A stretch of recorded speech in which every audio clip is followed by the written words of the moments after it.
Now, when you've checked the forecast and the weather looks good for the next week and you have some time off, there's nothing better than a two-seater sports car with no roof.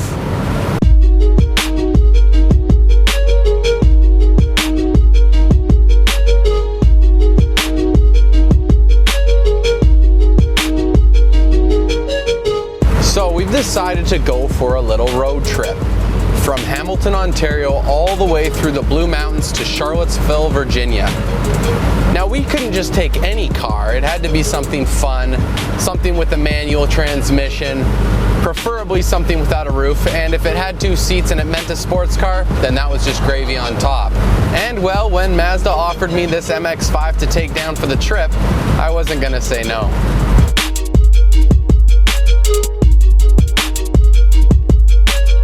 What we have here is the 2014 MX5 GT. Trims aside, they have the same engine, and if you get the 6-speed manual transmission, you are laughing.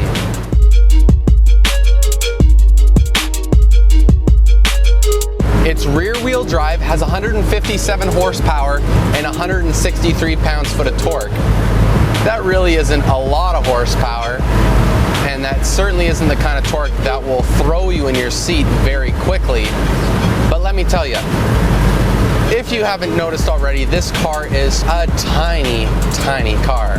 So because it's so small, that small 2.5-liter 4-cylinder engine can toss this thing around just enough to put a very big smile on your face. It's got the very famous smiley face front grille that just looks like it's smiling no matter where you're driving it. The hood's got a little indent in it, gives it a little bit of character.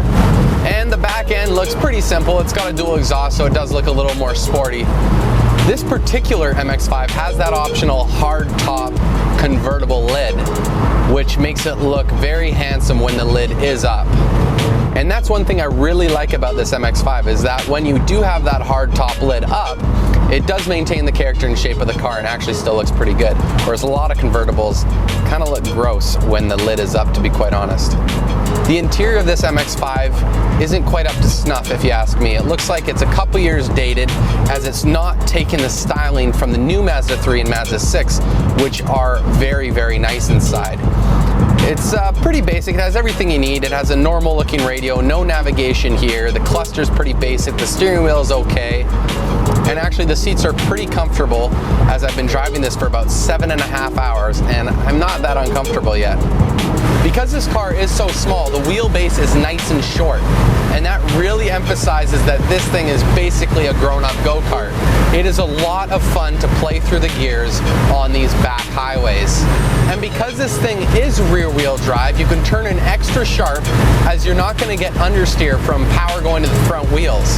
In fact, when you're turning around a corner, you can feel the front end just kind of tuck in, and the rear just follows nicely. It really, really feels like a fun, small car, which is exactly what it is. My favorite thing about a car like this is it doesn't do everything for you. For one, it's got a manual transmission. Secondly, it only has 158 horsepower. So to pass people, to merge, to buzz around corners, and to get as much as you possibly can out of this little car, you've got to be able to shift, you got to be able to downshift, you got to be able to rev match. It just makes it a lot more fun to drive than an automatic car with maybe a turbocharger or supercharger and more horsepower than you know what to do with. As far as convertibles go, it's actually quite quiet when the top is down and the windows are up. Obviously, you can put the windows down, which makes it a lot more windy and is actually pretty enjoyable, but the only reason I have it up is so you can hear me a little bit better. After driving it for as long as we have through all these country roads, twisty, windy, highways, back roads, single lanes, double lanes, it has given me an extremely good feel for this car. I think I'm in love. This is not the kind of car you buy for other people, as in the person looking at your car parked on your driveway, or the people walking down the street when you're cruising down the boulevard.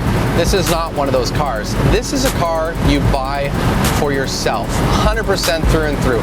You're obviously only going to fit 2 people in here, but what I do guarantee is whoever's driving and whoever's sitting shotgun will have big, big smiles on their faces. You know exactly what this car is capable of.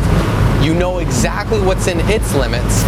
And when you run each gear to 7,000 RPM, this thing actually goes pretty quick.